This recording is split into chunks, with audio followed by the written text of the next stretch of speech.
Beyond bent. Janssen! And Blackburn Rovers are 18 minutes away from a Premiership return. As far as Stewart, just outside the penalty area, clips it central for David Dunn. David Dunn equalises.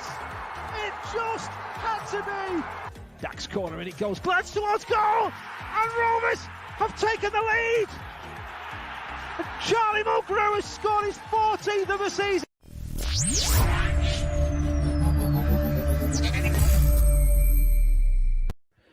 Please vote for Rovers Chat at the Football Content Awards for the best club content creator.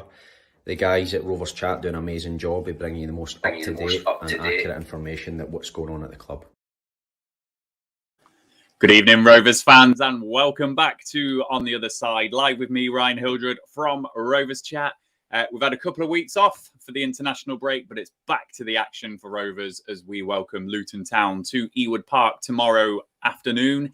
And to help us get the lowdown on Luton, I'm delighted to welcome back Hatters fan Lewis. You've been on the show before, Lewis. How are you doing this evening? I'm doing great, thank you. How are you? Yeah, I'm all right. It's not been the best week, as we were both just discussing there, but hopefully the football cheers us up. Well, certainly the next 30 or so minutes will, because I love the chats with the other fans. So Rovers fans tuning in, of course, if you are not subscribed to our YouTube channel, please hit that subscribe button. Please turn on all notifications using that bell icon, and please give this video a like and all of our other videos a like across our channel. We've got Super Chat available, as we always do. And as Craig Conway told you at the start of this video, if you have not voted for us for the Football Content Awards, then what are you waiting for? Details are in our pinned tweet on Rovers Chat Twitter account. So go and check that out, and it closes all soon. Before we get started, a reminder that we are sponsored by Blue Rose Capital and 6yardsout.com. We are always appreciative of their very kind support. So, Lewis, I'm going to make a start on this little preview then. But I will just say hello to El Scotty. Welcome back, mate. Thanks for joining us. Yeah, let's get a start on the preview. Luton, I think they probably booked the trend in the Championship during the summer, because you got a lot of your transfer business done really early, and a lot of clubs did it late, including Rovers. So for me, that points to a club that is settled, they're stable, and after that period out, you know, you've now re-established yourself as a Championship club. So is that how fans feel, that you just feel like a good, stable club now? Oh yeah, 100%. And that was the objective when we first came into the Championship, just make us like established in the division, have a couple of seasons in the league, and then once we've built up our reputation, we got the right squad, then go ahead and try and challenge for the ultimate dream, and that is the Premier League. Definitely. And if we just look at the signings, that's the business there. I'll just take that banner off so that everyone can see it as well. One from Rovers, who we will talk about very shortly, in Amari Bell. But you also added, you know, Henry Lansbury and Cameron Jerome, who are really experienced performers at this level. You did, of course, lose some key players, people like James Collins and Matty Pearson, for example. But still, does it feel like you've got a squad now that can start to look upwards rather than downwards? Oh yeah, 100%. I feel like you mentioned the key players like Collins and Pearson going. I don't think they were the right players to take us to the next level, where the players which we have brought in, I feel like these are the guys that will take us to the next level and get us just slowly, gradually climbing up that table. Yeah, and we're going to move on to talk about one of them, this man, Amari Bell. So, got to be honest with you, Lewis, he didn't have the best time at Rovers. We saw little flashes, little things here and there, but he certainly divided opinions in our fan base. He's joined Luton on a free transfer in the summer. We didn't offer him a new deal. So how has he started at Luton? You know, what's he brought? What do you think of him? You know, how's he doing? I'll tell you what, out of all the signings we made, Amari Bell was the one which I had a few question marks. And honestly, when I made my transfer video about him on YouTube, I was just like, I'm not quite sure about this one, you know, because I have been told not great things about him. You know, so I do have friends who are Blackburn fans, so I can just straight away ask them and go like, what's he like? And they told me throughout the season they just weren't fans of him. So I already knew before he came, like, oh, we've got a player which I already know people don't really like him too much. But then I looked at his analytics, and I know analytics, you can only read too much into them and stuff like that. But compared to other like left backs in the Championship, his stats are there. Maybe it's just the right system or the right coach that could help him be more consistent. I know attacking going forward, he isn't the best. Well, he shows glimpses of going forward, but he doesn't have that final end product, which should, like, what the word I'm trying to look for, I can't even fit the word. It's been a long week, as we were saying, but I feel like we've got a good player here. He started the season off fantastic, like he's done really well so far. He's getting forward. He's creating chances for us. He's solid at the back as well, and he suits Nathan Jones' his system, because we like playing attacking fullbacks, and he has that right balance at the moment, who can attack and also defend. So right now he's been solid. We've kept 3 clean sheets. He scored against Barnsley, being playing as a left wing back. Right position at the right time, and yeah, so far he's proven me wrong at the moment.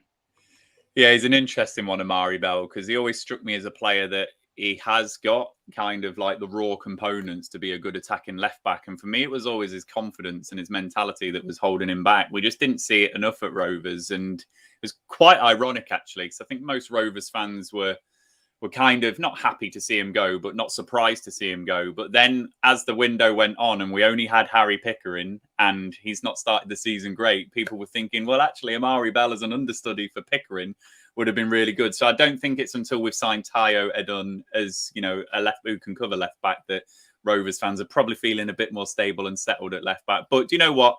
Good luck to Amari Bell. He did take a lot of stick from our fans, and unfortunately, some players in our squad over the years have taken their fair share of flack. If I think of players like Corey Evans and Jason Lowe who come to mind. So good luck to Amari Bell, just not tomorrow. El Scotty pointed out here, Defo scoring tomorrow. Can you imagine, El Scotty? Can you imagine? So yeah, he can have a good Luton career after tomorrow. So if we just move focus slightly then, Lewis, and we'll talk about the manager, of course. So with you having that settled club, and a manager that's done brilliantly, Nathan Jones, he pretty much saved the club from relegation, didn't he, in that pandemic season in 1920. And then you finished in an impressive 12th place finish last season. So what is the view from fans on the job he's done? I think that's probably an easy question, but, how are you feeling about the manager? He's basically paid back what he did to us when he left to go to Stoke. The way he went, obviously, I expressed it. I think I said it last time I was on it. It just wasn't the correct way. It wasn't the professional way of going about it. But since coming back to the club, he's done it. You can't ask of anything more, really. We weren't able to do what Barnsley did last year, but not many sides can do that. It was a remarkable thing. But to keep us up when we were bottom of the Championship, we did the great escape, not Barnsley. I'm not having this. Wigan went down. But, that was unfair on them. But we did the great escape, and obviously you guys helped us out there by letting us win on the last day of the season. Yeah, we did we score all the goals, or we certainly got 2 own goals, didn't we? So yeah, exactly that. But yeah, he's done fantastic. Recruitment is always big at Luton. For a club our size as well, and the finances at the club, we have to make sure that if we are going to bring in a player, it has to be the right one. It can't be a poor signing. So as you said, like, we made a load of signings.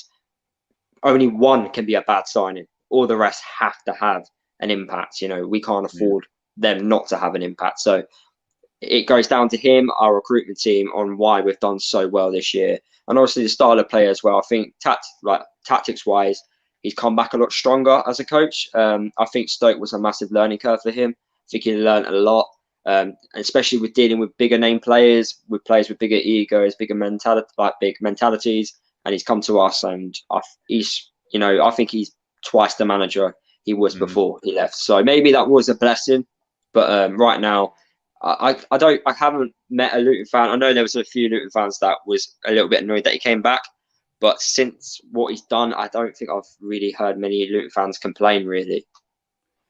Yeah, and if I just think of Luton, we've touched on it just through this stream even, stable squad, settled club, signings which you think are going to push you higher up the table, a manager that's come in and, as you say, in your own words, looks 2 times the manager that he was since he went to Stoke. So with all of those things, and with a lot of clubs in the Championship just in transition, Rovers are one of those clubs, are Luton fans dreaming of sneaking into the playoffs this season? I have seen Luton tipped as a dark horse for some. Yeah, there definitely are a few. Like even my heart's saying possibly, playoffs at times, but my head is definitely saying top 10. It just depends how quick these players gel up. Like you said, we signed a lot of players. That takes time. But I think what we did was a massive credit to us, which was bringing them in early. So they can gel. But unfortunately, at the start of the season, we've had like a defenders crisis at the club. Had a few people get COVID, injuries as well. So that's affected us a little bit. But saying that, we still kept 3 clean sheets. So right now, I think for us, it's about trying to score more goals, being consistent on the attacking front. But I think once we get our mojo and we figure out what works for us best, because I still think Nathan's still trying to figure that out. Because against Barnsley, we played a different system. At home, we're slightly changing it about every now and again. So I think when Nathan finds that right system and that right formation, which will help us get wins, I think we'll start hitting the league and go on a good run of form. Yeah, I do think Luton look pretty solid this season, I must admit. You're not my dark horses, but, I think you're nowhere near trouble and you rightly should be looking, top half and, as you say, knocking on the door of playoffs. So, absolutely, I think you're looking strong this season. So let's talk about the game then, Lewis. A fairly okay start. You've 2 wins, a draw, 2 defeats. So you're sitting in 12th place with 7 points. So from a Luton Town fan perspective, how has the start been so far for you? It's been a bit of both for it. Slightly annoyed but happy at the same time. I don't think many people expected that win against Barnsley away from home. So I think before the game we would have taken a draw. But then the 5-0 against Birmingham came out of nowhere. We just did not turn up and we just got absolutely destroyed. But then in the last home game against Sheffield United, we were miles the better team, and to say that against a team like Sheffield United, it's and to walk away quite disappointed against them, you think should you really be saying that? But we were really good. We deserved the win, and considering how expensive that squad is at the Blades, you just think there's no way we should be outperforming that squad. And then if we look at the West Brom game, we only lost 3-2 at their place, but that's because we gave them too much respect. And when we actually play our own football and we play our own game and we don't give teams respect and we focus on ourselves, we go head to head with any team in the league. We've already played 2 of the best in the league, so there's no really excuses on why we can't do it with the rest of the Championship teams in the league. Yeah, and I just want to pick up on, a couple of the games that you've said there. So, as you say, the 3 clean sheets for Luton, and that West Brom result impressive as well. So firstly, there's one thing that's been niggling me. Where the hell did 16 minutes of stoppage time come from, or whatever it was in that game? I noticed it was going on and on and on and on. What happened in that game? So this is a controversial one. Basically, a ball went over the top, and our player Clark, he went for it. And as he went to go for it, Johnson, the West Brom keeper, and his knee clattered Clark's head. I think he broke a bone in his chest as well, in his ribs. Oh, okay. So he got really bad concussion and he broke a bone in his rib, but he's now back now. So he's ready for the game against you lot. So yeah, that's what the delay was, the 16 minutes. But a lot of fans are like, he should have been sent off. But in my view, modern day keepers, that's what they're trained to do now. Jump up with that, punch the ball out and stuff like that. So it was just an unfortunate event. If it was someone who was 6'5", Clark's like a midget, so someone like him will get clattered and will get hurt. But if it was someone like our striker Adebayo, who's 6'4", and built like a strong guy, it'd be Johnson on the floor, not you know, the other way around. So it was just an unfortunate event. I only noticed the game because it was actually the game we were away at Millwall and our kickoff got delayed. So your game was delayed as much as our game with all that stoppage time. So we were like racing each other for the very latest finish on Soccer Saturday. But obviously, I think you won that one. And then if we just pick up on the 5-0 then, Lewis, obviously you have these types of results in football. You know, Rovers beat Sheffield Wednesday 5-0 away from home a couple of seasons back. So it does happen. So what success did Birmingham have that day that, you know, Rovers could maybe try and exploit? You know, what did Birmingham do right that day and what did Luton do wrong? Well, it's actually really simple. Actually, they just did the basics. That's all it was. We just didn't know how to mark. We didn't know how to pass. And when you can't do those two simple things correct, or not even be able to control the ball, in fact, we literally conceded a goal through miscontrol, you know. So if you can't do like the key, you know, elements of being a footballer, you know, the basics, communication, marking players, passing, controlling the ball, if you can't do that correctly, any team's going to walk over you. And the 5-0, yeah, it was a little bit embarrassing, I would say. Obviously, I didn't go to the game. I'm quite lucky that I didn't actually go to the game. In fact, I don't know what I would have done if I was there. But when it was 2-0 at half time, we were in the game at 2-0. I think we were battering Birmingham up until the point when they scored the first one. We literally had a chance before they scored their goal, which we should have scored. So it goes back to what I was saying earlier, like we need to be a little bit more clinical in front of goal and be the team which Luton are, which is an attacking side, and just take our chances. Because if we can do that and start doing that, games like Birmingham will not happen. Even if we do have like an off day and have poor marking or what, you know, if we can score goals, then that's not the issue. And then just before we go on to talk about the game itself, I was looking at the stats for Luton, and the majority of the stats reflect a side that is in that kind of early mid-table area. But I did notice two that I've picked out. So Luton are top in the division for tackles per game with 20, and you're second for interceptions with 13, nearly 14. It's 13.8 or something.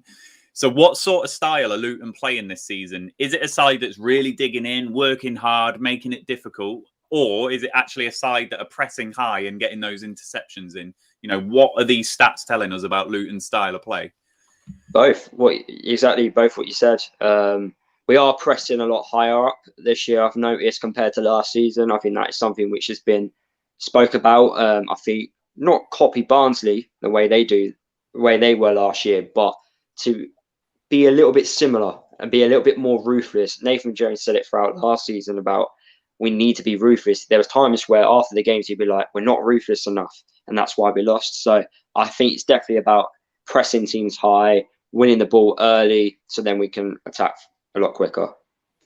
Defo, yeah, it was an interesting one I picked out. All the others, you kind of mid-table for things like goals and everything else. Before we go into the game, I'll just dip into the comments really quickly. Hello to Sean, to Michael, to Harris, and to Danny. And FM sat next to TM's dugout tomorrow. Gary, you said thoughts on Amari Bell, Lewis. You'll have to rewind this video because Lewis has given his thoughts on Amari. So go back about 10 minutes, Gary, and you'll get it. But Jervis Frank did ask, do you have him on your shirt, Lewis? Oh no, definitely not. No.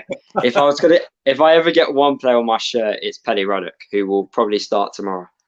Who was linked with Rovers quite heavily in the summer, and then he ended up signing a new contract, which I think is probably what he wanted all along. So he played a blinder, I think, with your club in getting the contract he wanted. Yeah, he kept us on our toes. So let's talk about the game, and we'll move on to your predicted side in a moment. But in terms of players who started the season in form, and I'll pick up Danny's question that he asked as well. You know, who do you think Luton's danger man is? Just to ask that question a bit differently. So that one of the players straight away, Amari Bell. He has started the season off well. I'm not just saying that because it's a lot, but he has started the season off very well, and very surprisingly as well. In fact, because he was on international duty. And then I think within a couple of days he started and he was brilliant. And considering he hasn't been with the players that long, you know, I was very impressed. I was like, oh, wow, you know, he settled straight in. Yeah, I say Amari definitely up there. Onya Didma, are one of our wingers. We signed him from Wickham this season. He started the season off quite well. He just tore Peterborough a new one when he played against them. He was outstanding. We need to give him the ball a lot more. I feel like he's definitely one to watch out for tomorrow. You know, if we give him the ball, watch what he can do, because he loves to get forward, causes so many problems, pace, skill, power. Yeah, he has it all really. So he's definitely one to look out for. Trying to think of more. I say Naismith at the back. He has the odd mistake in him, but he's been quite solid so far this season. And then Slugar as well, our goalkeeper.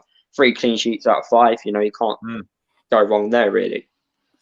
Yeah, Sluga's an interesting one because I remember him just looking so shaky probably 2 or 3 seasons ago. But, you know, I think I'm right in saying that he's in the Croatia squad, is it now, for international? Yeah. He was always their second choice. When he even came to us, he was their second choice. And then the first season in the Championship, he got thrown straight in by Graham Jones, and that was the complete wrong decision.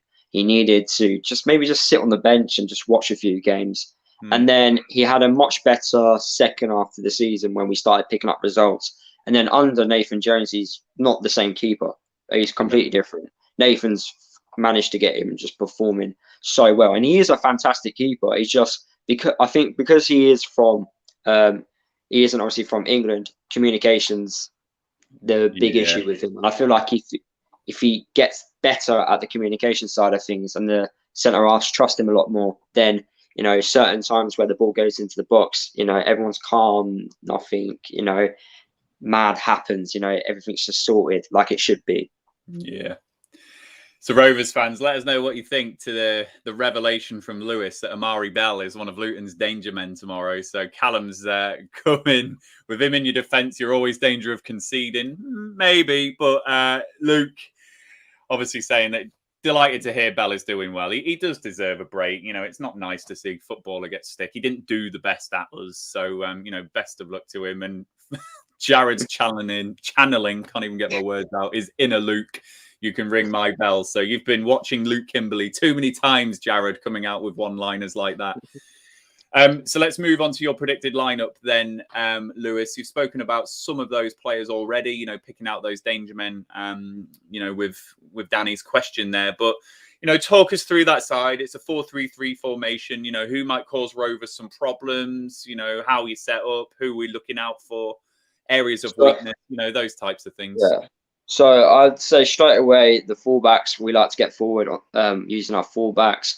So the likes of Bree and obviously Amari Bell, they would be the ones to push forward. I think set pieces, we may look to cause a few problems against you lot. I know over the years we like to score set pieces against you lot. I think we've got quite a good record at that over the last 3 seasons. So yeah, that's definitely something to look out for. And with Burke and Naismith being both good players at heading the ball, I can definitely see that being an option. Onya Didma, as I mentioned earlier, causing problems out on the left side. I think he would play. Cornet with his pace, but his finishing lets him down a little bit. And then I say Osho, just making sure he's cleaning up any scraps. He started playing as a DM for the first time at Sheffield United, and oh my God, he was outstanding, playing in a complete new position. And I do think he will play in that position again against you lot. So I say that's the way we will go about things. I think we will play for set pieces in this game, as we are the away side. I think we be maybe on the back foot at times. Well, I think plenty of times against throughout the game tomorrow. So I think we'll let you dictate the play, but obviously play that high press, try like counter you when we can, and then obviously play for set pieces and try and take an advantage that way round. Yeah, and I was just going to ask you what type of game it was going to be, because, you know, I don't like to just focus on possession as a metric of how a team's doing, but Rovers and Luton both really low in the possession stakes this season. So I know it's early on, and I know Rovers' stats are pretty distorted by playing Swansea in particular and West Brom.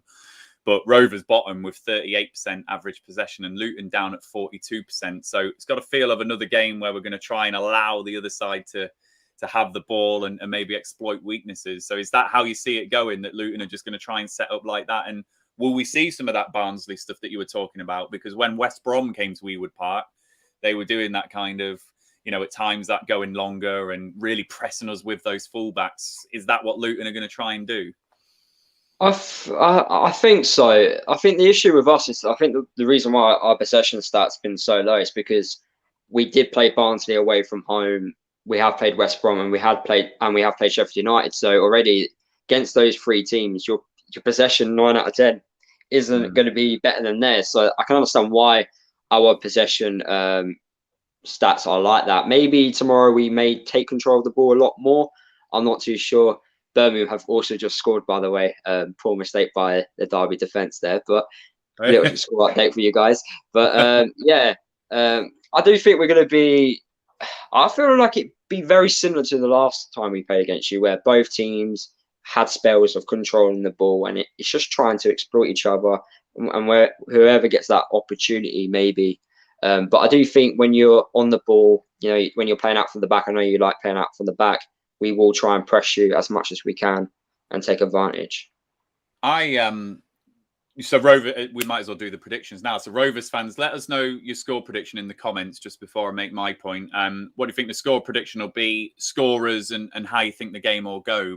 But the more I talk, Lewis, about this game and just look at the stats and everything, it's just got that we look quite evenly matched in terms of like how we're set up and how we're playing. Rovers have definitely found that ability this season to dig in and get tackles in and work hard. We've reflected on that with Luton already. If needs be, we can also press high if we want to. So it looks like we're quite evenly matched. So I'm quite intrigued how this game is going to go. And I hope it's not a 0-0 for those reasons, that we kind of just cancel each other out a little bit. So, I'll come to you for your prediction, Lewis. What do you think the game's going to be? I'm really convincing myself into a 0-0 now, just because we seem quite matched. My heart's saying 2-1, but my head's saying 1-1. Like, when I was looking at your recruitment in the summer, obviously you guys will know it more than me, but from my perspective, it looks like you've got weaker with the likes of Armstrong obviously leaving the club. I don't know if you've replaced him properly. I don't know much about that loan signing. Will he be the man to obviously score the goals and replace the goals which Armstrong had at the club? But I don't know, like, from my perspective, it comes across that you guys are a lot weaker. But despite saying that, it's away from home. I would take a point away from home. So I'm going to go with a 1-1 draw. We need to start scoring, and hopefully we can try and do that against you guys. We've got some predictions coming in, which I'll run through in a moment. So get them in, Rovers fans. I think I'm talking myself into a 0-0 here. I really do. I think we're going to cancel each other out a little bit, and we've got a few players out, and we're looking a bit thin. So hopefully someone can come off our bench and make a difference. That's what I'm relying on. So am I going to go back? Hey, is Bradley Dack back? No, he's not going to be back for a while. Closer to Christmas and New Year for Bradley Dack, so you don't need to worry about him. Do I predict a 0-0, or do I go? I can't do a 0-0 on the other side. I'm being true. 1-0. Someone's going to come off the bench and do it for us. 1-0 Rovers. Let's say Danny Butterworth is going to come off the bench and do it for Rovers. So 1-0 Rovers. I can't bring myself for a 0-0, but I would not be surprised if it's a 0-0. 1-0 Rovers I'm going for. There we go. So, Lewis, you said, 1-1, did you? Yeah. I'm saying 1-0 Rovers. Let's see what everyone else is predicting. Who was in first? Danny was in first. He's going, 2-1 Luton. Oh, no. Kevin, 2-1 Rovers. Think a close game. Mark, would love to say a Rovers win. Head is telling me 1-1. El Scotty, you're on my wavelength. Low scoring 0-0 if Brio doesn't play. 1-0 if he does. Yeah. So the news on that one, Rovers fans, is there is apparently some form of agreement that Brio might be able to play tomorrow. Who knows? We'll see. And I think there is a deal that if he plays now and, they don't act on that FIFA sanction that he's got, he will be released for the October fixtures. How they work around the COVID restrictions at that point, I don't know. We'll cross that bridge down the line, but we'll see what happens with Big Ben. Sean, 1-0 Big Ben. Alexander, 2-0 Rovers win. Gallagher, I don't think Kadra is going to be playing Alexander. I think he's low on fitness, so you might need to pick another one to Kadra. 1-1 Jared, we've gotten weaker. Lots of few players tomorrow. To 2 guy with a howitzer. We would love that, wouldn't we? Bradley, Sam Gallagher 1-0.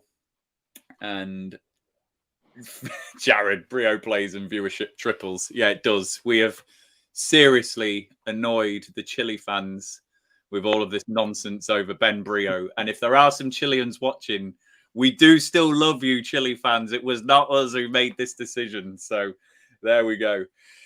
So Lewis, that's it. Oh, Alexander, I've talked him out of it. El Scotty says Kadra will be on the bench, I think. Alexander's going for Pervader. I apologise, Alexander, if Kadra does play. But that's it, Lewis. Thank you for joining us on your Friday evening and giving all the insight on Luton tomorrow. Are you going to the game tomorrow? Unfortunately, I'm working.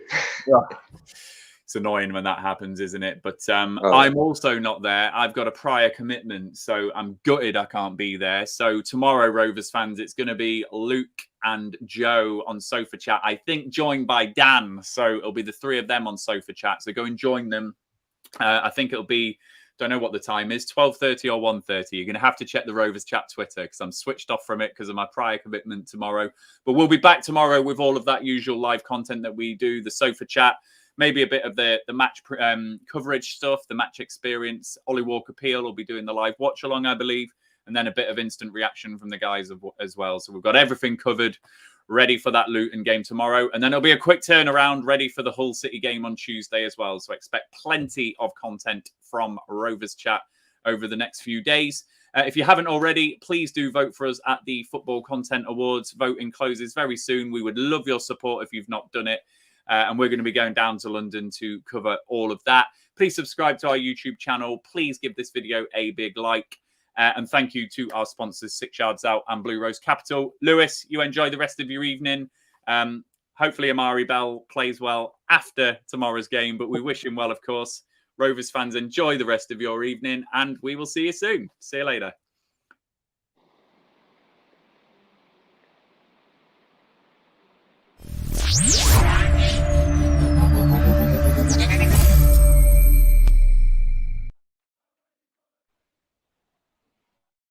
The Rovers Chat YouTube channel is proudly sponsored by 6yardsout.com. They've got retro football from every era with mugs, phone cases and much more.